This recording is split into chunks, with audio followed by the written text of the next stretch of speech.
la grosse maladresse. Oh, au, au, au. Puis l'autre, là.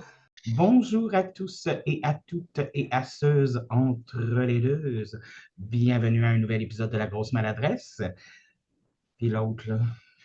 Alors, Cette semaine, on revient à la finale de notre trilogie sur les jeux de rôle.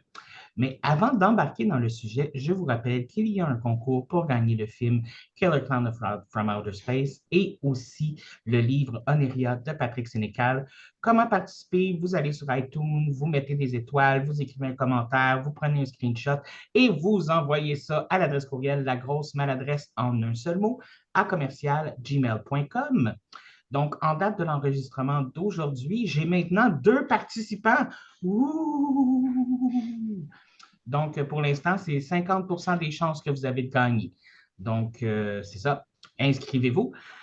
Et on revient au sujet du jour. Donc, cette fois-ci, on va parler de la création de campagne. Après avoir créé un univers, après avoir créé un personnage, maintenant, on embarque dans la campagne.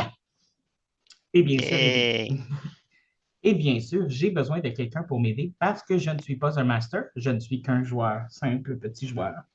Et Mhm. on va poser à notre invité la question qui tue. C'est qui toi? Salut, moi je suis une patate cosmique. Une patate Puis, cosmique. ouais, je suis une patate qui flotte dans l'espace. Euh, mais tu peux aussi m'appeler Yannick. OK.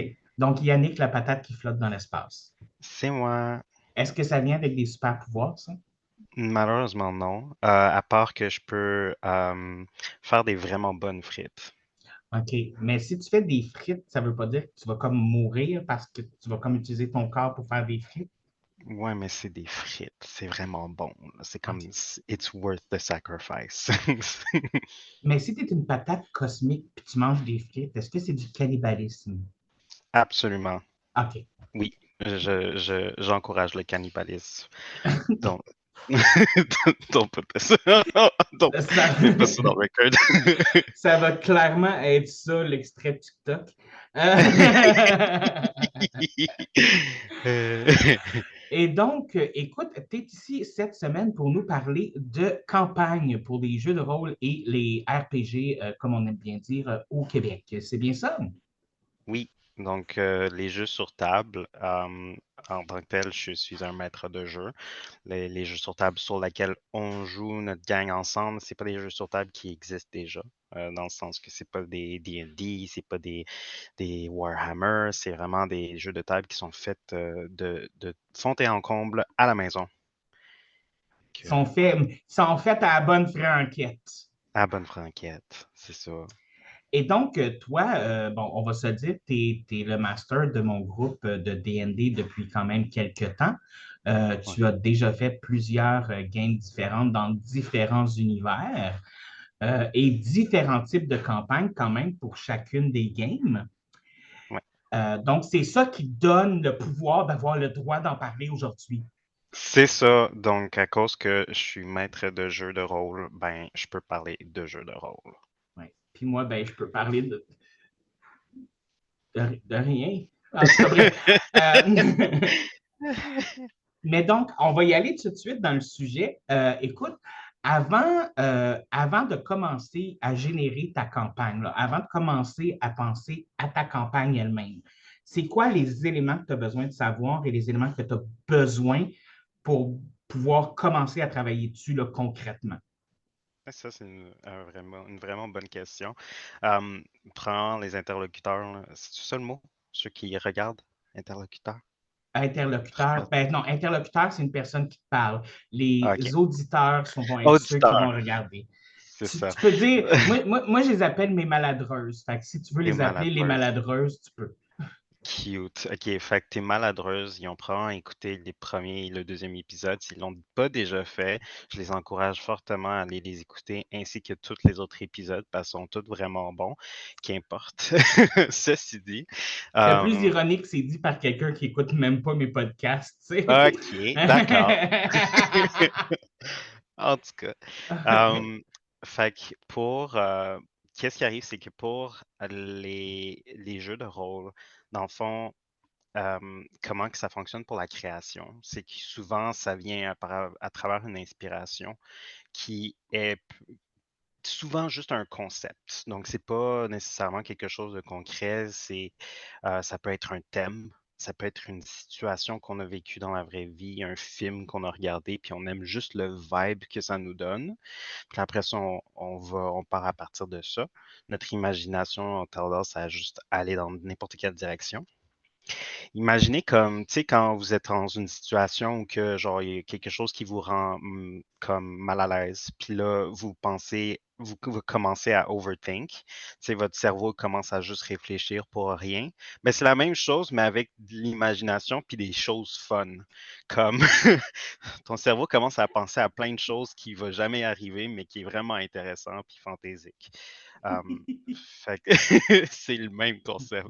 Tu sais, si vous faites du overthinking, vous êtes des maîtres de jeux de rôle, Donc, si certains. vous êtes névrosé, vous avez déjà le Ou- background mental pour y arriver. Exactement. Premièrement, de l'imagination. Deuxièmement, être névrosé. C'est vraiment, c'est vraiment les choses les plus importantes. Um, c'est souvent comme ça que ça commence. Je vais,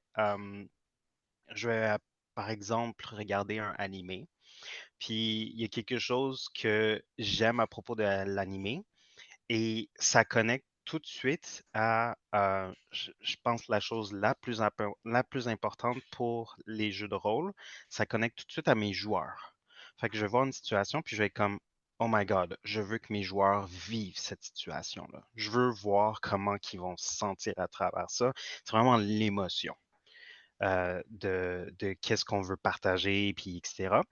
Puis ma façon de faire ça, tu sais, pour certaines personnes, ils vont faire sentir un auditeur, I guess, Oui, l'émotion tout simplement en faisant, ben pas tout simplement, là, mais en faisant une image, en dessinant, en faisant une peinture, par exemple.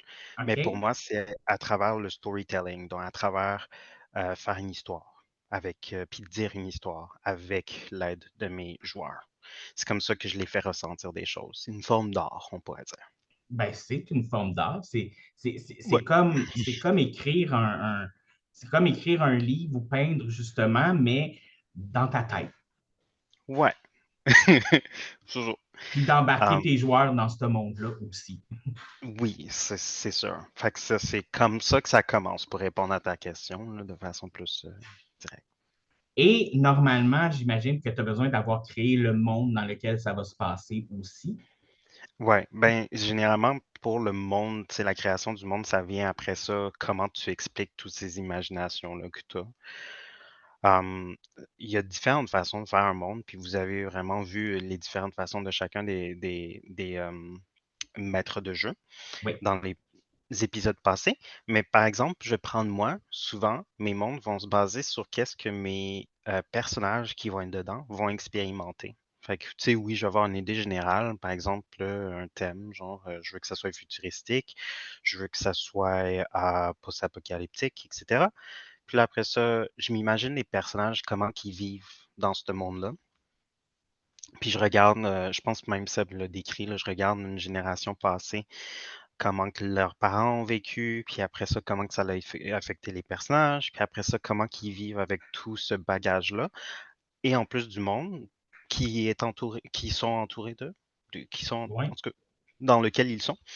Puis, veut pas, c'est quelque chose qui fait comme une action-réaction où que ce personnage-là a eu ce type de trauma-là parce que quelque chose comme ça s'est passé. Donc, cette chose-là qui s'est passée fait partie du monde. C'est quelque chose qui peut arriver à d'autres personnes. Ça décrit le monde. C'est une genre de thème que le monde peut avoir, puis etc. Donc, après ça, je fais juste continuer comme ça, là, puis ça build un monde tout seul.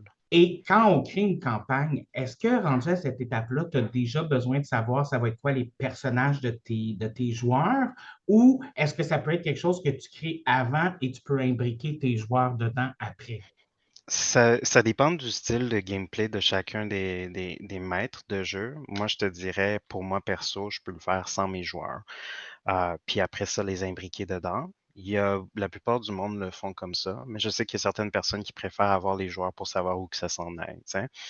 Un exemple, pourquoi je dis que la plupart du monde sont capables de faire, ben pas qu'ils sont capables, mais qu'ils font ça en avance, c'est que qu'ils font leur campagne en avance avant même de savoir les personnages, c'est que on va regarder dans les jeux de rôle comme D&D, ils viennent avec des séries de campagnes. Juste pour clarifier, une campagne, c'est vraiment, dans le fond, euh, c'est qu'est-ce qui arrive, c'est les péripéties qui arrivent aux personnages. Oui, je sais, je dis les mots, wow. Tu dis des beaux mots. Oui, c'est les péripéties et les défis que les personnages joueurs vont passer au travers afin d'atteindre un certain but. Je pense que je le décris bien. Oui, oui, oui, c'est une très belle description. Fait que ça, on pourrait dire, c'est la campagne, c'est qu'est-ce qui fait le jus de ta partie. C'est, tu sais, avant, quand on travaille dans les backgrounds, là, puis qu'on fait la conception du jeu, puis etc., ça, c'est avant même. La campagne, c'est vraiment qu'est-ce qui se passe au personnage, là. Qu'est-ce qui se passe en live, on pourrait dire, en moment présent, puis qu'est-ce que les personnages vont passer au travers. Fait une seule game de D&D ou de jeu de rôle peut avoir plusieurs campagnes dans la même game à ce moment-là. Oui, c'est ça. Ben, tu sais, des fois, comme la façon qu'on va le séparer, puis ça, c'est quelque chose que je pense que tout le monde connaît si on jouait des jeux vidéo, c'est que tu vas avoir la campagne, mais tu vas avoir des quests, des quêtes à l'intérieur de la campagne qui va diriger ton personnage, encourager ton personnage dans certaines directions, même changer ton personnage en entièreté jusqu'à temps qu'il arrive à la fin de la campagne, qui est un but final habituellement. Donc, pour répondre à ta question, excuse-moi, quand je fais ma campagne, je la fais en prenant en considération qu'est-ce que je pense que mes joueurs vont jouer. Fait que c'est pas OK. comme si vous étiez dedans, parce que je connais pas vos personnages du tout. Mais je m'imagine, si David fait un personnage dans mon monde, il va être comment? Puis qu'est-ce qu'il ferait? Puis genre, je lui donne pas trop d'informations. Comme un personnage générique dans la plupart des jeux vidéo de rôle, là, on va prendre Cloud, ben là, il y a plein de background story, mais la plupart des personnages dans Final Fantasy sont des silent protagonists, des protagonistes silencieux. Silencieux, oui. Je ne Ouais, sais pas comment, je ne connais pas le terme français. Je peux le ouais. googler, par exemple. Ça m'a juste donné quelque chose. Ça ne me donne pas la traduction française. Ah, c'est ça, protagoniste silencieux. OK, oui. Donc, c'est un peu comme si je faisais un équivalent de protagoniste silencieux pour chacun de mes joueurs. Fait que j'ai 4 joueurs, je leur donne tout un petit détail qui me fait penser à qu'est-ce que les joueurs pourraient jouer. Puis ensuite, je les introduis dans le jeu, ces personnages-là, que éventuellement, je vais les effacer puis les remplacer par les vrais personnages, puis rajouter beaucoup plus d'informations, beaucoup plus de choses, puis etc. Je fais la campagne en 2 temps. Fait que oui, je la fais en premier ou c'est comme mon bêta, on pourrait dire, ou mon Le alpha. squelette, dans le fond. Ouais, c'est ça. Je fais mon squelette en premier.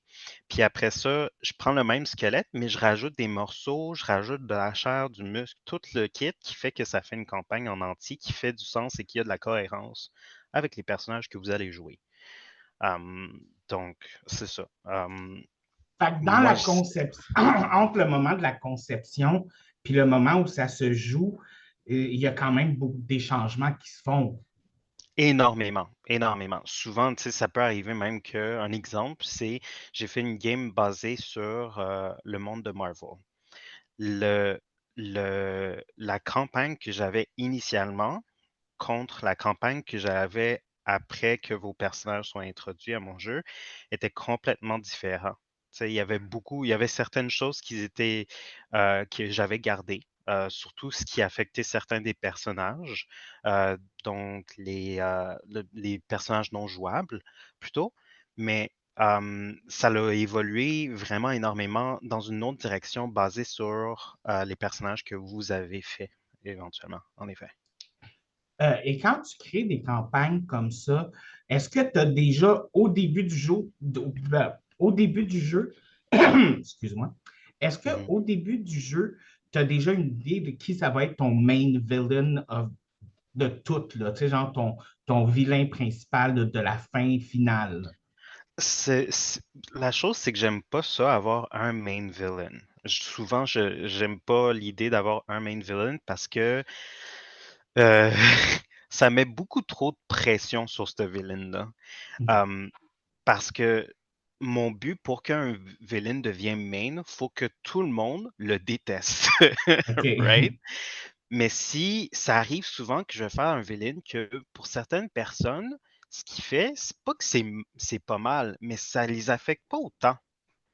Ça, OK. tu sais, ils vont se battre contre lui parce que oui, il est inhéremment méchant, puis ce qu'il fait, c'est pas bien, puis c'est pour aider ses amis, mais pour le personnage joueur, ça l'affecte pas autant que, admettons, son collègue de jeu de rôle, que lui, ça affecte directement sa ligne directrice de son personnage. Tu sais, ça affecte vraiment son histoire, qu'est-ce qui s'est passé à lui dans le passé, un PTSD, whatever. Tu sais, puis ça arrive souvent, tu sais, même quand je fais un main villain, on pourrait dire que tout le monde, ça les affecte juste du fait parce que si on fait pas ça, ben c'est la fin du monde, par exemple. Tu sais? Ça garde ça simple et un peu cliché en parenthèse. Ouais, mais pour que ça soit un main villain, il faut que ça affecte vraiment personnellement le joueur parce que là, il est pris dans un conflit à vouloir vraiment euh, battre ce méchant villain pour des buts personnels, tu sais. Ça change complètement la psychologie de comment que le personnage va approcher les choses, puis ça les rend automatiquement impliqués dans tout ce qu'ils font dans la campagne. OK. Donc, tu vas, non sans nécessairement chercher un main villain à la campagne, tu vas chercher quelque chose que tous les joueurs peuvent se rallier contre, puis qui va les affecter ensemble, que ce soit une entité, un groupe ou quelque chose. Ouais, c'est pour ça que la plupart de mes campagnes ont plus qu'un villain. Ça va être vraiment plusieurs différents groupes, plusieurs différents individus. Des fois, ça peut être juste un exemple, un lackey, qui est juste beaucoup plus investi dans le conflit avec les personnages jouables, que les personnages jouables veulent détester encore plus. Puis lui, c'est juste un lackey. Il travaille pour quelqu'un d'encore plus méchant que lui, là, techniquement. Mais c'est devenu que c'est lui le main villain. Tu sais. Quand je vois que l'intérêt va là, je vais faire comme OK, ben lui, il va commencer à prendre le dessus du gros méchant. Puis peut-être OK. l'idée toutes les autres. Puis soudainement, le lackey devient plus important juste parce que vous y donnez plus d'importance. Fait que it matters even more. Tu sais, et ça a plus de valeur quand vous allez jouer contre lui. Fait que même tout au courant d'une game, la campagne n'est jamais vraiment coulée dans le béton. Le main villain n'est pas coulé dans le béton. Non, exactement. Hum, S'il y a des affaires qui sont coulées dans le béton, je dirais c'est vraiment quelque chose que j'ai mentionné plus tôt. Hum, L'émotion que je veux que les personnages jouables ressentent. Comme si c'est une des choses les plus importantes pour moi, c'est tu sais, je buildais une histoire, OK, entre 2 NPC, par exemple. Même si le personnage jouable n'est pas inclus dans cette histoire-là, ils vont se parler, et cetera. Peut-être ça va faire partie de la campagne, peut-être c'est une quête séparée. Mon but, c'est de savoir comment que mon but, c'est de faire ressentir quelque chose au personnage et aux joueurs. C'est comme quand une personne regarde un film. OK. Avoir Ou l'effet de catharsis, dans le fond. oui, voilà. Ou que Moi là, aussi, je connais des beaux mots. Ouais, je sais pas qu'est-ce que ça veut dire, mais wow! L'effet de catharsis, c'est quand, mettons, Mhm. tu écoutes un film et que Ouais. tu te reconnais dans le film, que tu es capable Oui, d'extérioriser tes propres émotions et ton propre oui, vécu à travers du film, du livre oui, ou de l'art en question. oui, exactement. Je vais faire un exemple avec un jeu vidéo que j'aime beaucoup. Ça s'appelle Persona 5. Tu l'aimes beaucoup ici. Euh, Persona 5 a des quêtes. OK, premièrement, on joue un protagoniste silencieux, mais pour une raison obscure, je me suis attaché au protagoniste silencieux comme si c'était moi. OK. J'ai fait ou comme si c'était un personnage qui avait vraiment beaucoup d'attitude, puis d'émotions, puis etc. Pourtant, il est vraiment blême. Tu sais, Ben, euh, je il y a du pense que style. je pense que le fait qu'il soit blême comme ça, c'est ça qui m'a permis à moi aussi de me reconnaître dans ce personnage-là, parce Mhm, que tu t'imagines, toi, avoir vécu ce qu'il a vécu, puis c'est comme, mhm, ça donne plus de place à toi, genre, d'embarquer dans le jeu, Fait que je pense que c'est peut-être volontaire de le garder un peu blême comme ça, là. Oui, mais je vais te faire une comparaison avec un autre personnage qui est identique, Link, dans Zelda. Ouais. Et pourtant, je m'attache pas à Link, pas autant, ou pas de la même façon. OK. Euh, Qu'est-ce qui arrive, c'est que la campagne ou la quête dans Persona 5 fait tendance à faire des références de choses qu'on vit à tous les jours, euh, d'une perspective vraiment curieuse et intéressante. Tu t'attaches aux autres personnages, tu vois comment ils interagissent, tu vis à travers eux, etc. Au point où que le jeu vidéo, l'histoire du jeu vidéo de Persona 5 t'affecte d'une façon personnelle. Tandis que l'histoire de Zelda, elle est excellente. Moi, j'aime full ça, Zelda. Mhm. Je dis vraiment pas ça pour pas que tes fans viennent m'attaquer. Mais, mais reste que l'histoire est à propos de sauver une princesse. Puis déjà là, tu sais, moi, je tripe plus sur les princes que les princesses, hein? Ouais. Puis je préfère si la princesse est capable de sauver, ou le prince est capable de sauver lui-même, parce qu'on est tous très indépendants. Puis tu sais, l'histoire fait juste pas, tu sais, c'est fantaisique, c'est cute, il y a plein de choses, plein d'éléments qui fait que c'est un beau monde, mais ça reste que c'est pas une histoire qui est faite pour qu'on puisse se voir à travers, tu sais. Ben, dans le fond, si je comprends ce que tu essayes d'expliquer, c'est que dans le monde de Zelda, oui, c'est un protagoniste silencieux, Mhm, mais étant donné que les enjeux, les valeurs, la morale du jeu, mhm, c'est tellement fantastique, c'est tellement des choses qui n'existeraient pas dans notre monde que c'est plus difficile de s'imaginer être là, c'est plus difficile de s'attacher à ça qu'un jeu comme Persona où, tu sais, on parle dans ce jeu-là, ça parle d'agression, ça mhm. parle de bullying, ça parle de tout ça, tu sais, toutes des choses qu'on peut avoir vécues. Ça le ramène aussi dans un univers fantastique, Ouais, mais ça a des sujets plus profonds, entre parenthèses. Grosse non, parenthèse, là. ouais, ouais, ouais, ouais, ouais. Non, je me suis mal exprimé. Ce que OK. j'essayais de dire, c'est plus que euh, parce que ça n'a rien à voir le fait, comme Zelda, ça aurait pu être des enjeux similaires qui se passent à l'intérieur, mes versions fantaisiques, Ouais. que je m'attacherais peut-être pas autant à Link que à Joker dans Persona 5. Euh, je pense que la différence, c'est vraiment comment que c'est apporté, ou que quand les personnes qui ont fait l'histoire de Persona 5 Mhm. voulaient faire que les joueurs se ressentent d'une certaine manière. C'est ça le role-playing. C'est ça le RP des OK. role-playing games. Tandis que pour Zelda, c'est un action-adventure. Le but, c'est pas de faire nécessairement le joueur ressentir quelque chose autant. C'est pas de faire que on se voit à travers Link. On peut ressentir certaines choses. Un exemple, c'est Breath of the Wild. La plupart du monde l'ont joué, mais il y a une scène, fait que c'est peut-être mini spoilers alert, mais il y a une scène où qu'on voit Zelda euh, se battre contre plusieurs robots à l'aide de Link, puis on les voit se réunir après, à la fin, parce qu'il y a quelque chose qui arrive. Puis c'est venu me chercher à l'intérieur. Le monde est joli, il est beau, il est fantastique, puis cette situation-là fait juste comme tout ramener ça ensemble. C'est bien fait, j'adore, il y a une belle histoire, puis j'ai ressenti quelque chose, mais pas en tant que euh, Yannick à travers Link, plus en tant que Yannick qui voit Link ressentir ça. OK, C'est il y pas avait comme un mur, pas un mur, mais il y avait une distance entre ce qui se passait et ce que tu ressentais Voilà, nécessairement. OK. exactement. Moi, je veux briser ce mur-là dans les games de D&D, où que je veux que le joueur ressente quelque chose et que le personnage ressente quelque chose. C'est ça la partie roleplay des role-playing games. C'est vraiment que tu es dans une situation, puis peut-être le joueur va être extrêmement calme, mais ça va faire du sens que le personnage soit fâché, ou d'autres situations que le joueur va être vraiment fâché, mais dans cette situation-là, il faut qu'il joue son personnage calme parce que c'est sa personnalité. Je veux juste qu'il y ait une genre de dynamique constante entre les deux alter ego, les deux personas Ouais. qui jouent la partie. C'est Entre le ce qui joueur et son personnage. Oui, parce que c'est vraiment ce qui fait évoluer la campagne le plus rapidement et le plus, c'est quoi le mot là, quand on est dedans quelque chose là? Immersivement? Immersivement, Ouais, oui, quand on est ouais, immersé, oui. ouais. Fait que d'une façon vraiment Immersive. immersive. C'est ça.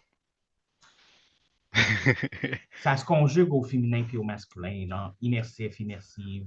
Ah, ok, d'accord. Donc, oui, excuse-moi. Donc, à ce moment-là, tu as commencé à créer ton squelette, tu as commencé à créer tout ça. Là, tu as une idée de c'est quoi les personnages que tes joueurs vont jouer. Mhm. OK? À quel point est-ce que euh, la campagne principale avec laquelle tu es parti est immuable et à quel point tu te donnes le droit de la modifier? Ben, pour la modification, ça, c'est sûr, ça reste que, tu sais, faut jamais être fixe lorsque ça vient être un joueur un maître de jeu de rôle, parce que on fait, du moment qu'on fait affaire avec un autre être humain, rien n'est garanti. Tu sais, on peut pas se lire les pensées l'un à l'autre, donc on sait jamais qu'est-ce qui peut arriver. Il faut tout le temps être en changement. Puis c'est ça qui fait que c'est super beau, les interactions entre êtres humains. So, la même chose s'applique pour les jeux de rôle. Tu sais. Quand je fais une campagne, il faut que je sois en mesure de pouvoir la changer. C'est sûr que faut que ça fasse du sens avec le monde, mais ça vient de façon naturelle. Tu sais, je ne vais pas faire une campagne qui se passe genre euh, même que là, ça pourrait être sujet à. J'allais dire que ça pourrait pas se passer dans un monde fantaisique dans le passé, etc. Puis là, ça finit dans l'espace. Mais on ne sait jamais. C'est possible, on a tout vu. Là. Ouais. Rien n'était possible. Mais ça reste qu'il faut que ça reste dans euh, comment dire, l'esprit de qui fait du sens dans ce monde-là. Il ne faut pas que ça vienne out of nowhere, genre de voyons qu'est-ce qui se passe tout d'un coup, genre. Ouais, Il faut que exactement. ça fasse du sens. Ouais, exactement. Et à ce moment-là, quand tu fais une campagne, à quel point est-ce que tu dois prévoir des différentes possibilités? Oh, tout le temps. Puis je pense que c'est la chose que je préfère faire aussi. So, um, ce qui arrive, c'est que quand tu fais une campagne, généralement, il y a quelques éléments qui sont très importants. So, un élément qui est important, c'est le mystère. Faut qu'il y ait énormément de mystère dans ta campagne parce que si tu reveals, si tu montres tout ce qui se passe, si les joueurs comprennent exactement qu'est-ce qui va se passer, si il y a une attente, on perd le beat. Um, on va comparer ça à euh, ben, n'importe quel TV show, right? N'importe quelle série TV, on va écouter, puis on sait exactement qu'est-ce qui va se passer au personnage principal. Ben, automatiquement, les épisodes ils se ressentent comme si c'était une perte de temps. On passe 20 minutes à savoir qu'est-ce qui va se passer l'épisode prochain, puis là, l'épisode prochain, ça se passe, puis là, on sait déjà qu'est-ce qui va se passer l'épisode prochain, puis on est comme, OK, ça s'en va où?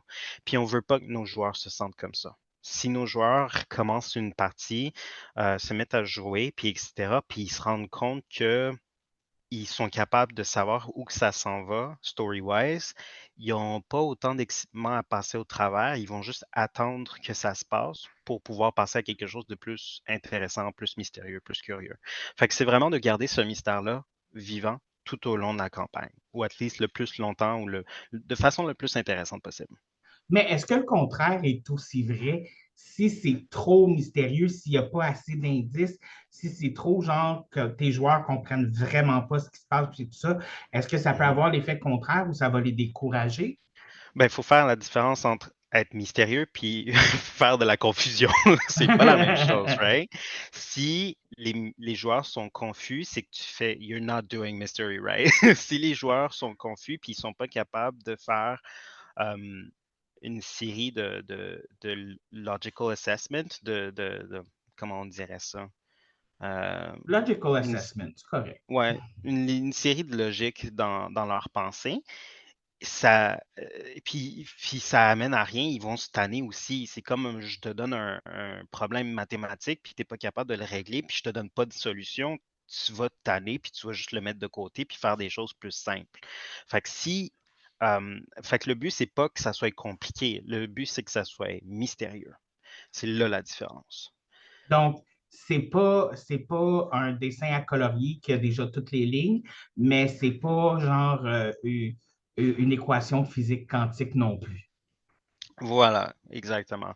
Puis même, tu sais, des fois, en tant que euh, maître de jeu, ça sonne étrange, mais je me garde du mystère pour moi aussi, dans le sens où il y a beaucoup de choses que je vais expliquer, puis beaucoup de choses que euh, je vais faire du sens avec. Euh, mais il y a certaines affaires que des fois, j'ai pas pris le temps parce que, tu sais, on réfléchit à plein de choses, on a plein d'imagination, on met tout ça sur la table, puis des fois, j'ai juste pas eu pris le temps de réfléchir. Wait, pourquoi ça se passe? Tu sais, j'ai mis ça, je sais que c'était le fun, puis c'est intéressant, mais je sais même pas pourquoi ça se passe. C'est rare, mais ça arrive quand même, surtout quand on est plusieurs joueurs qui jouent ensemble. Ça a tendance à arriver plus souvent. Euh, Puis c'est correct, mais je le laisse pas savoir à mes joueurs. OK. Pour, pour moi, ça va être comme ah, ben je vais les laisser figure out. Puis là, ils se parlent entre eux en tant que joueurs, puis ils sont en train de faire des hypothèses, puis tout. Puis je suis comme c'est toutes des bonnes idées jusqu'à temps que je trouve une hypothèse ou que je m'en fais une basée sur leur information qui rend ce mystère-là plus cohésif. Fait que des fois, tu vas y aller avec ce que les joueurs ont discuté. Même toi, tu n'as pas nécessairement l'aboutissant de la question. Tu as juste Mhm. une idée générale, genre. Ouais, ouais. Ça peut. C'est rare, mais ça arrive aussi, là. Puis, je sais que j'ai déjà oublié. Honnêtement, j'ai oublié ta question, je suis désolé. Ta question initiale, c'était. Ma question initiale, c'était à quel point faut que tu prévois les possibilités. OK. Puis, c'est ça. Quand ça vient pour les possibilités, dans le fond, Euh, généralement, quand il va y avoir une situation où vous devez prendre une décision qui est vraiment importante, j'essaie de penser en avance, tu sais, admettons, il y a ça qui va se passer, il y a ça qui va se passer, OK. Puis là, il arrive à une situation que je comme, ben, il y a ça qui va se passer, mais les joueurs pourraient faire ça. Ils pourraient faire ci, ils pourraient faire ça. Puis là, je suis en train de faire des branches. Comme s'il fait cette décision-là, ça va amener à ça va changer ça. Puis ça, je trouve ça intéressant parce que je me mets des patterns que je peux suivre après très facilement dans mes notes, qui fait que ça évolue organiquement le gameplay pour les joueurs. Donc, et pour les personnages non jouables, ils vont réagir d'une façon comme, OK, un peu prédéterminée, mais qui va me permettre de justement avancer les choses sans faire de gros stops, tu sais. Et Voilà. est-ce que tu aimes mieux quand la réaction de tes joueurs est prévisible ou quand au contraire, ça arrive dans quelque chose que tu n'avais pas prévu? Les 2. J'aime ça quand c'est prévisible juste parce que je suis comme I knew it. Mais, mais j'aime ça beaucoup quand j'aime ça beaucoup aussi quand c'est pas prévisible parce que ça me pousse justement à aller chercher quelque chose qui est plus personnalisé aux joueurs. Donc, c'est là où que ça devient intéressant. C'est comme si j'avais pas autant besoin de faire la campagne, que c'est plus les joueurs qui la fait eux-mêmes sans s'en rendre OK. compte. Est-ce que ça t'est déjà arrivé d'arriver dans une situation au niveau de la campagne où tu es comme oh shit, attends, là, j'ai besoin de 15 minutes pour réfléchir à ce qui va se passer parce que, attends, là, ce que tu viens de faire, c'est juste trop fucked up. Genre, Oui, puis souvent, c'est juste, ça peut arriver ou que c'est des situations que ça va changer drastiquement comment beaucoup de personnages vont réagir. Euh, un exemple, on va dire, c'est tu jouais un personnage ou que c'était dans un monde post-apocalyptique, tu jouais un fan de l'arcade en tout cas. Puis il y avait des zombies partout. Puis on a joué quand même très longtemps cette partie-là, puis on était avancé vraiment beaucoup. À un certain moment donné, personnages jouables s'étaient séparés. Puis tu es parti à une quête pour chasser à travers, ben, retrouver ton chat. oui. Puis ce qui t'a amené à un village qui était occupé par des enfants, puis c'est les enfants qui s'aidaient à survivre durant la zombie apocalypse. Mais un des enfants était tombé quelque part dans une pile de zombies. et ton personnage était très, très, très altruistique. Il s'est lancé pour essayer de le sauver. Euh, Simplement, puis j'ai donné plusieurs opportunités pour s'en sortir, mais le personnage lui-même ne pouvait pas arrêter. Ça faisait partie de sa personnalité. Puis il s'est fait mordre, dans le fond. Euh, donc ça a changé vraiment la dynamique de la game parce que là, c'est comme, ah, un des joueurs va peut-être se transformer en zombie, tu sais. Donc voilà. Donc ça l'a été, oui, effectivement, Ouais. mon personnage refusait de laisser cet enfant mourir Ouais. à un point vraiment ultime, là. Ça a été, oui. Puis Mais tu c'était sais, pas une. on s'entend que le personnage qui fait une quête pour aller sauver son chat, tu t'attends quand même à ce que ce soit quelqu'un qui aime Oui. aider les gens, tu sais. Ouais. Bah, c'est encore drôle. Il y a du monde qui préférait sauver leur chat que d'autres êtres humains. Ah, il y a ça c'est Ouais. vrai. Mais, mais ça reste. J'ai même un Oui. chandail ici, genre, qui dit I will throw you at at a zombie to save my cat. Oui, exactement. Mais tu sais, c'est justement, tu sais, c'est pas quelque chose que je trouvais impossible dans une game de zombies, que les joueurs se transforment pas en zombies. C'est juste que je m'attendais pas après autant de mois, de journées, de semaines qu'on a joué à cette partie-là, que ça arrive à ce moment-là, ou qu'on est vraiment avancé, ou qu'on a vraiment des statistiques meilleures notre page de personnages que on fail quelque chose comme ça. Façon de parler, fail. Ouais, Faut ouais, pas. ben c'était fait, mais très volontairement, là, comme Oui, mon personnage refusait de laisser cet enfant-là mourir, là. C'était, exactement. ben, c'est arrivé quelques fois, même avec Sébastien comme master, que j'ai troublé un peu, puis j'ai switché certaines trucs de place. Fait que je pense que je suis un joueur imprévisible. Mais je pense que tout le monde a cette touche-là. C'est juste, ça dépend vraiment de la situation ou quand que ça va le faire, façon de parler. Euh, Qu'est-ce que je veux dire? C'est comme, mettons, Luc, je peux penser, Luc, c'est un de notre joueurs. Je peux penser à certaines situations qui a fait que ça l'a changé drastiquement ou que je m'en allais dans l'histoire aussi. Puis c'est tous les moments que ça arrive ou que il y a vraiment cette chose-là qu'on ne s'attend pas en tant que euh, maître de jeu. Je remarque, peut-être c'est juste une drôle de coïncidence, mais je remarque c'est quand que les joueurs sont vraiment in tuned avec la personnalité de leur personnage. Ils savent exactement qu'est-ce que leur personnage veut faire dans une situation, puis ils vont le faire qu'importe. Quand ils sont arrivés à une certaine fusion avec leur personnage, d'une certaine façon. Ouais, ouais, exactement. Ou qu'ils comprennent que le personnage, il sait c'est quoi l'enjeu, puis il va quand même y aller contre, contre genre leur système de survie, malgré que ils ont vraiment, nous en tant que, que, que joueur, on n'est pas dans une situation qu'on on tombe dans une pile de zombies. Tu sais, on est assis dans notre sofa, bien confortable. Mhm. Mais, mais ça reste qu'on veut pas que notre personnage meure. Ben, Mais comme. moi, à Mhm. ce moment-là, tu sais, le moment que tu as décrit, là, qui essayait de sauver la petite fille et tout ça, Ouais. j'étais prêt à, s'il faut que mon personnage meure pour la sauver, ça fait partie de sa personnalité, ça fait partie de lui, et je me créerais un autre personnage pour continuer. Tu sais, Ouais. c'était à ce point-là que j'étais rendu. Donc, Mhm. toi, est-ce que c'est quelque chose que tu essaies d'éviter quand tu crées des campagnes, de qu'un joueur embarque avec un nouveau personnage au milieu d'une campagne? Oui, mais ça, c'est pour vraiment différentes raisons, là. Mais la raison principale, c'est juste que les joueurs, ils ont buildé ce genre de relation-là entre les personnages dans la partie. Donc, de briser ça puis de remplacer un personnage par quelqu'un d'autre, c'est un petit peu bizarre. C'est comme si vous avez tout le monde a un petit groupe d'amis. Si vous en avez pas, ben c'est triste, je m'excuse, là. Tout le monde a un groupe d'amis, tu sais. Tout le monde a un groupe d'amis. Puis imaginez un de vos amis, ben, il décède. C'est fucking dramatique. Fait que s'il décède, puis soudainement, il y a un autre ami qui se ramasse dans le groupe d'amis, c'est pas qu'il est pas là pour remplacer, clairement, mais ça reste que, surtout si vous êtes un groupe d'amis qui est tête puis qui est tout le temps ensemble, c'est un peu bizarre. On va faire des références à cette personne-là qui est décédée, puis lui, il aura aucune idée de quoi qu'on parle, tu sais.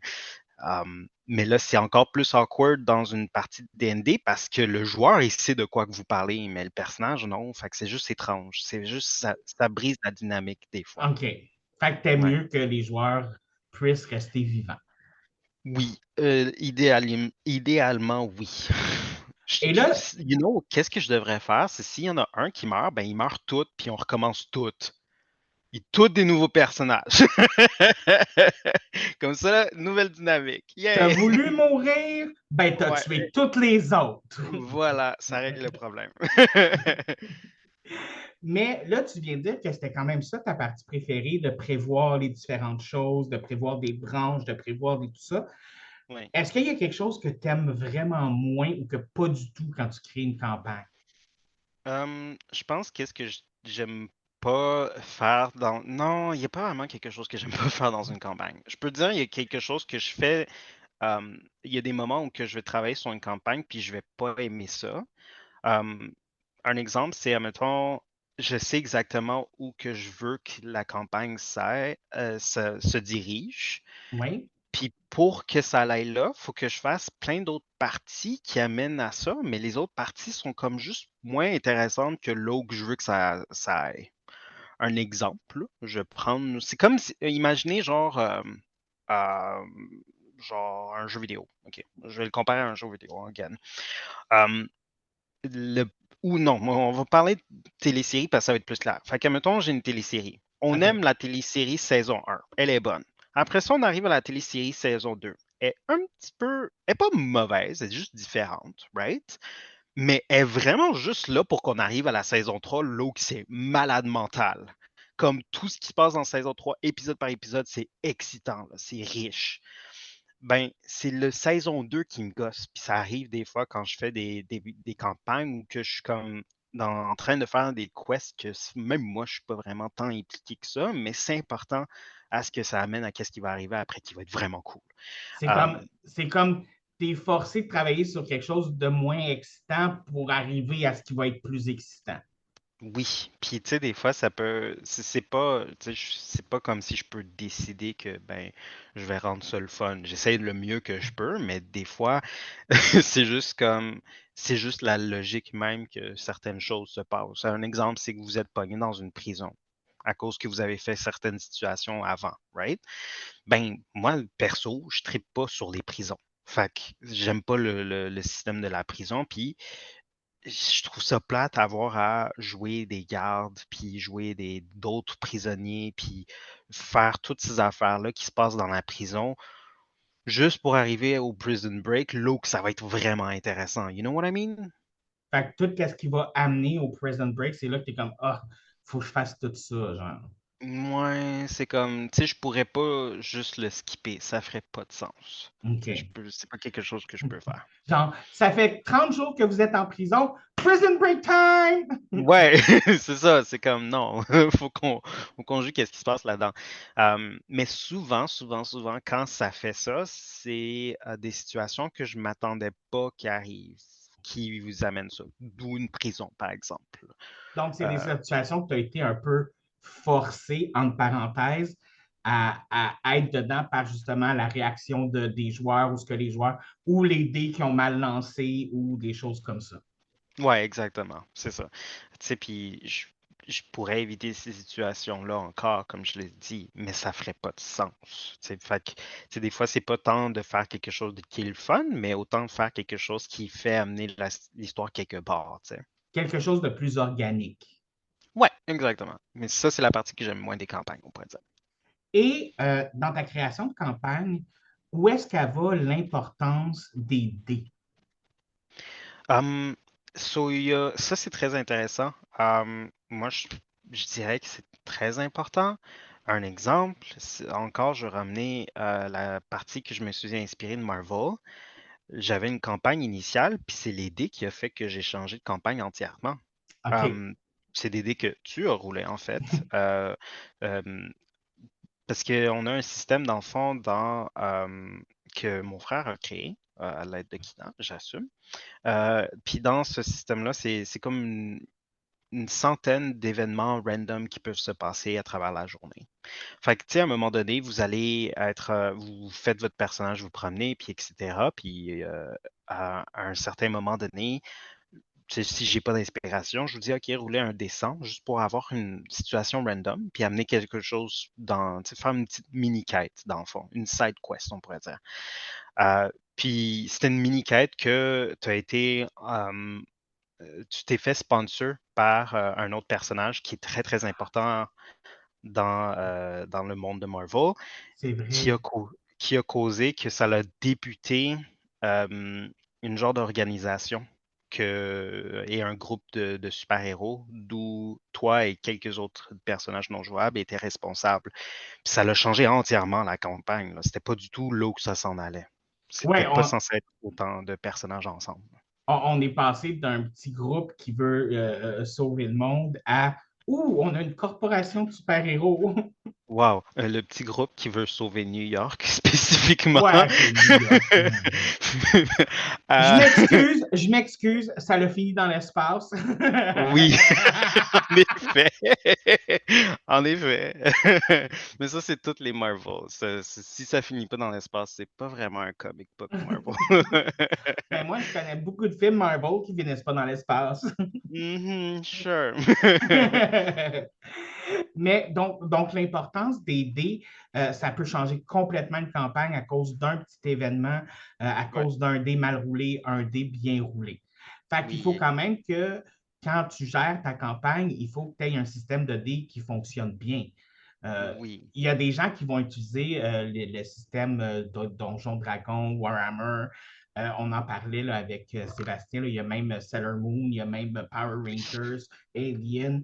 Il y a des systèmes de dés vraiment intéressants. Alien, vraiment intéressant, Mhm. le système de dés de tu Oui, lances des dés pour savoir à quel point tu as peur. Là. Ça, je trouve ça ouais, vraiment ouais. cool. Ça, j'aime beaucoup. Je vais reprendre ça, en fait. Mais Ah ouais. oui, tu vas reprendre. Ah ouais. Ça, j'aimais vraiment ça. Mais Mhm. d'avoir un système qui est cohérent avec ta campagne aussi. Fait que vu que Oui. toi, tu ne suis pas D&D, que tu ne suis pas Warhammer, il faut que tu crées ce système-là qui va être en rapport avec ta campagne d'une certaine façon. Là. Ouais, exactement. Comme par exemple, la prochaine campagne que je suis en train de travailler dessus a beaucoup de cybernétique. Donc des parties que vous pouvez vous implanter dans le corps qui vous donnent des habilités additionnelles, des implants, des nouveaux bras, des nouvelles jambes, des nouveaux yeux. Tout ça. Puis un des exemples, c'est qu'il va, dépendamment combien de cybernétique que vous avez dans le corps, il va falloir que vous roulez un dé pour savoir si vous rejetez pas ces parties-là ou vous vous transformez pas en genre de berserk, en dégêné au À combat. Ouais, exactement. cause de Un la peu, douleur ou quelque chose comme ça. Là. ouais, un peu à la Cyberpunk. C'est très inspiré de Cyberpunk 2077. On vient de parler de l'importance des dés. On a parlé de ce que tu aimais moins aussi. À ce moment-là, tu crées une campagne, tu crées tout ça. Et qu'est-ce qui arrive, toi, en tant que master, si à un moment donné, tu es dans ta campagne et tu es comme ah non, cette campagne-là ne marche pas, ou je ne suis pas excité par cette campagne-là, ou ça ne marche vraiment pas. Là. Mon idée de base ne marchait vraiment pas. Peu importe comment tu essaies de la modifier, ça ne fonctionne pas. Comment est-ce que tu fixes cette situation-là en tant que master? Wow, c'est une super bonne question. C'est vraiment quelque chose avec laquelle j'ai de la misère, on pourrait dire. La plupart des mondes que je vais créer, la plupart je vais laisser ça au monde. La plupart des mondes que je vais créer dans ma tête pour que les joueurs jouent dedans sont des beaux mondes que je veux pas détruire. J'aime le monde. Là où que la campagne a tendance à faire moins d'aller moins à certains endroits, tu sais, que ça avance pas euh, de façon comme je le veux, c'est souvent à cause que les personnages dans le monde ne sont pas assez développés. Donc, je connecte pas avec les joueurs, je connecte pas avec les personnages que moi-même je joue. Et de façon subséquente, les joueurs ne connectent pas autant avec les personnages qui sont dans le monde. Donc, la campagne n'a pas autant de, tu sais, qu'est-ce que j'expliquais ou que vous ressentez quelque chose, votre personnage ressent quelque chose, ce qui fait que ça avance la campagne de façon organique parce que vous êtes impliqué, ben c'est pas là. Donc, c'est souvent, tu sais, une personne qui aurait peut-être pas autant d'expérience aura tendance à dire que la raison pour laquelle une campagne ne réussit pas est à cause des joueurs. Mais c'est pas tout à fait vrai. Là où que la campagne va fail, c'est à cause que le maître de jeu est pas capable de connecter avec ses joueurs. C'est sûr, tu sais, ça peut arriver n'importe quand. Là, on peut avoir un joueur qui est vraiment juste avec aucune bonne intention, commence une partie avec l'intention de juste se défouler, pas être à l'intérieur de son personnage, mais pas être en connexion avec son personnage en tous les cas. L'intérieur, c'est un petit peu kinky, là, mais en tout cas. mais tu sais, pas en connexion avec son personnage, puis juste foutre la merde parce que c'est drôle, puis c'est ça qu'on fait dans une game de Donjons et Dragons, par exemple. Mais souvent, si une campagne s'en va de nulle part, puis c'est une campagne que tu as bien travaillé, puis que les personnages, les joueurs sont quand même impliqués, c'est quelque chose, c'est une déconnexion entre le maître de jeu et les personnages que le maître de jeu joue. Parce que veux pas, je joue aussi quand je suis avec vous. C'est juste pas tout à fait la même dynamique, c'est tout. Mais Fait que pour à régler quel... ça, ouais, Oui, c'est ça, je m'en allais poser pour ouais, régler c'est ça. ça. Pour régler ça, ça demande soit du temps à travailler cette partie-là. Ce qui est difficile, si on a déjà commencé, si on est déjà en train de le faire, c'est très difficile de pouvoir faire juste comme ah, ok, ben, guys, on va faire une pause, puis là, ben, comme nécessairement, pas nécessairement une pause là, comme pas nécessairement une pause durant une session, là, mais je dis comme on va en place de faire une nouvelle session la semaine prochaine, je vais avoir besoin de temps pour travailler sur mes personnages. Puis c'est vraiment de se dire comme ok, je m'assois puis je fais ça. Tu sais. C'est plate à faire une fois qu'on a commencé le jeu parce qu'on veut jouer. On est tous excités à jouer. Tu sais. Mais c'est quelque chose qu'il faut être fait. Puis le meilleur moment de le faire, c'est avant de commencer à jouer parce qu'on aura quand même un bon historique qui est déjà préfait, puis ça va être facile rendu là.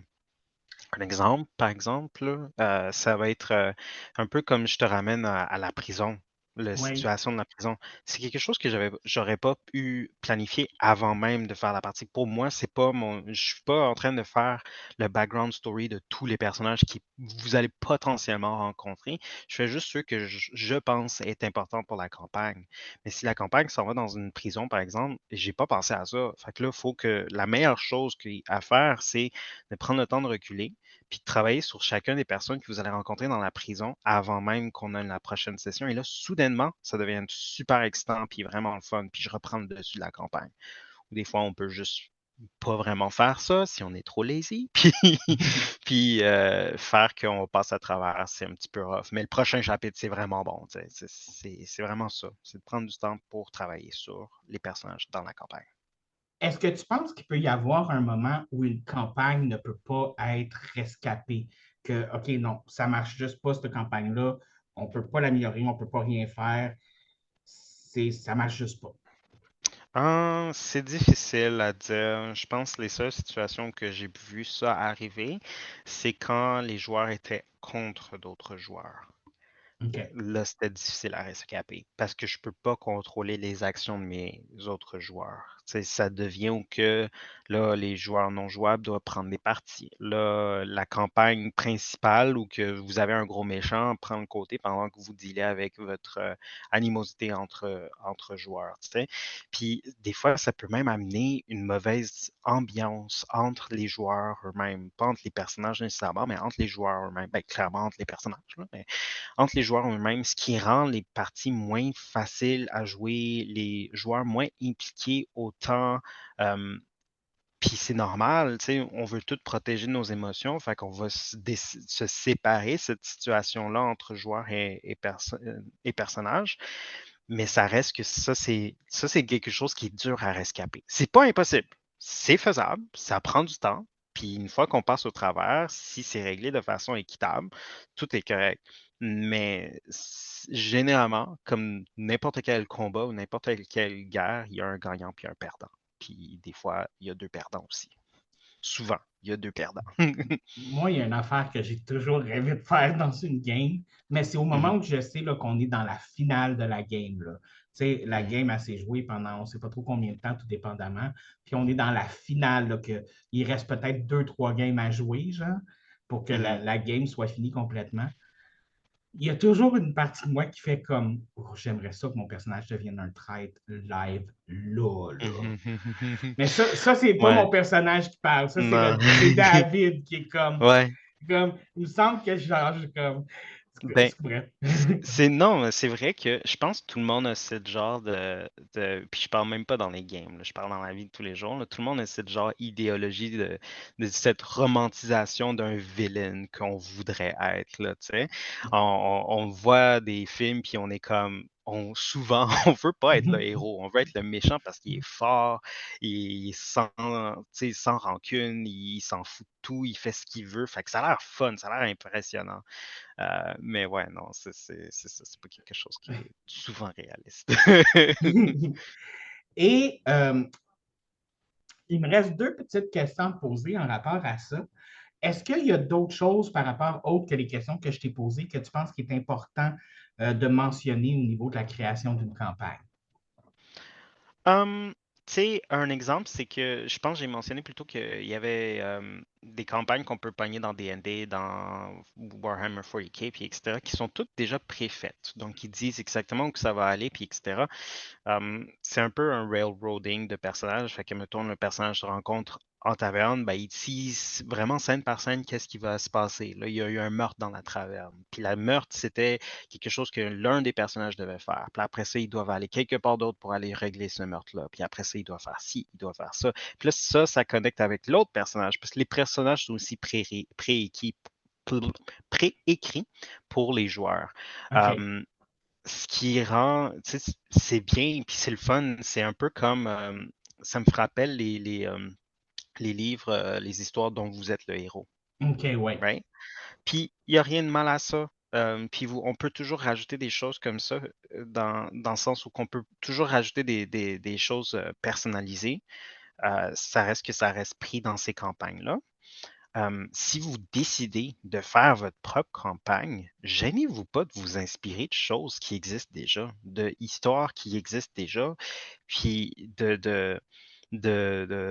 sais, de téléséries, de campagnes, de quêtes qui se passent dans des jeux vidéo, whatever. Inspirez-vous de quelque chose qui existe déjà, puis rajoutez des embellissements dedans, basés sur vous-même ou basés même sur les personnages qui vont jouer à l'intérieur. Puis très rapidement, vous allez voir, plus que vous en faites, plus que vous rajoutez de vous-même, plus que vous allez voir que ça va pas du tout dans la même direction. C'est La un raison peu, est que c'est un peu Mhm, comme vas-y. prendre le squelette de quelque chose qui existe déjà, mais tout ce Mhm. que tu rajoutes sur le squelette, c'est de toi. Fait que le résultat final, au final, c'est autre chose complètement. Oui, parce que ça reste qu'une histoire de n'importe quelle histoire de jeu vidéo, de film, tu sais, n'importe quelle histoire dont il y a une quête est sensiblement la même. Je veux dire, on regarde Harry Potter puis on regarde Star Wars, c'est sensiblement les mêmes histoires. Tout ce qui est pourtant, c'est pas les mêmes fans, c'est pas les mêmes personnes qui vont aller voir ces films-là, c'est pas les mêmes personnes qui vont s'attacher à ces personnages-là parce que c'est personnalisé pour quelque chose d'autre. Fait que vous pouvez prendre de n'importe quelle histoire, ça revient quand même au même, tant que vous rajoutez les choses qui font de vous, puis là, soudainement, c'est pas vous du tout. Là où que vous pouvez faire une campagne de absolute scratch, de complètement, où que vous avez vraiment pas d'inspiration, ça devient un concept qui peut être vraiment intéressant, mais dur à suivre pour les joueurs si c'est pas expressif. Un exemple, c'est on va faire je vais prendre la partie que j'ai fait avec Luc. Je reprends Luc. Luc, il m'a demandé de faire que son personnage avait de l'amnésie. Quelque chose qu'on a fait tellement souvent dans le monde, tu sais, dans les games de D&D. Tu sais. Mon personnage n'a pas de parents, puis il fait de l'amnésie, puis il est comme ça. Tu sais. Il a une épée, puis il y a des loups, puis il est lonesome, puis il est fort. Tu sais. On connaît le stéréotype de ce genre Oui, de oui, personnage-là. oui. Mais il est là pour aider. Là, ça, c'est ça. Ouais. Il va être cool, puis Mais il il va est être là pour fin, aider. là! Ouais, ouais, c'est ça. Il est juste cool, tu sais, mais il est là pour aider tout le monde, tu sais. Mais après ça, il m'a dit, je veux que mon personnage ait de l'amnésie. Puis il m'a montré, il a été conceptuel, il m'a montré une image de là où il veut que son personnage se réveille. Et là, soudainement, mon imagination a explosé dans toutes les directions. Puis j'ai fait d'avance toute l'historique de quoi que son personnage est arrivé afin d'arriver à ce moment-là. Puis après ça, c'est de laisser des détails, des crumbs, des mémoires qu'il ne se rappelle pas tout à fait. Puis ça devient une histoire complètement différente. Sa campagne à lui était complètement unique, puis elle était faite d'un concept, et ça, c'est le fun. C'est vraiment intéressant. C'est pas l'histoire qu'on comprendrait, qu'on connaisserait, tu sais, qu'on voit tous les jours dans les jeux vidéo, puis etc. Ça a passé à des péripéties très étranges et intéressantes. Et à partir du moment où tu commences à créer ta campagne hors jeu, là, hors jeu, combien de temps Mhm. que tu mets environ pour créer ta campagne et combien de temps que tu mets entre chaque game? Calice. Um, ça dépend. Généralement, le moins de temps que je mets sur une campagne, le moins de fun que j'ai dans cette campagne-là. Euh, les je dirais les deux dernières parties que j'ai fait, que j'ai eu énormément de fun, c'était vraiment des campagnes que ça m'a pris des mois ou presque des années, ben une année, à avoir préparé en avance. Puis c'est quelque chose qui se passe en ce moment. La prochaine partie que je suis en train de travailler dessus, ça fait des mois que je suis sur ça, là. Ça fait des mois. Puis c'est un concept que j'avais depuis, ça fait des années. Puis c'est juste maintenant ben, maintenant, ça fait quelques mois que je suis en train de la mettre en évidence. Fait que ça va dépendre. Mais ça m'est arrivé de faire des campagnes, tu sais, où que j'ai travaillé dessus, genre la journée passée. Puis c'était bon. C'était pas autant de fun, mais c'était bon. C'était quand même bon. Fait que ça va vraiment dépendre. Pour moi, c'est plus de temps, plus de fun. Fait que dans le fond, quand tu mets moins de temps, c'était peut-être plus pour des one-shots ou des choses comme ça, ou? Moi, en général, j'ai la misère avec les one-shots. Je suis pas capable d'en faire. Je suis pas capable. Fait que du moment que ça devient un tantinet intéressant, je suis comme, ah, on va explorer ce mystère-là pendant plusieurs parties. Puis, OK. fait que je suis pas très bon pour les one-shots à cause de ça. Et ça serait quoi les conseils que tu donnerais à quelqu'un qui veut créer sa première campagne? Ben, je pense que je l'ai mentionné plus tôt, si je me trompe. Euh, mais à part de me répéter, si vous avez vraiment une histoire que vous aimez, vous pouvez la recréer en forme. Tu sais, mettons, je vais écouter genre Downton Abbey, là, puis j'aime vraiment ça, là, ce qui se passe, là, le mystère, puis les conversations par-dessus du thé. Puis là, genre, je veux mettre ça, mais en game que les joueurs vont jouer, ben, je change les conversations avec du thé pour des combats magiques, là. Puis ils se parlent en même temps, là, sont tous vraiment habillés fancy. Love that. Euh, Je Faites pense, ça. je pense que j'aimerais ça, une game que toute la game au complet, c'est juste des gens qui complotent en buvant du thé, mais il n'y a jamais rien qui arrive. Ben, honnêtement, c'est souvent ça, là, si tu y penses, tu sais. Fait que ça serait ça tout le long, tu sais. Juste des complots. Genre du Game of Thrones, mais juste les parties intéressantes.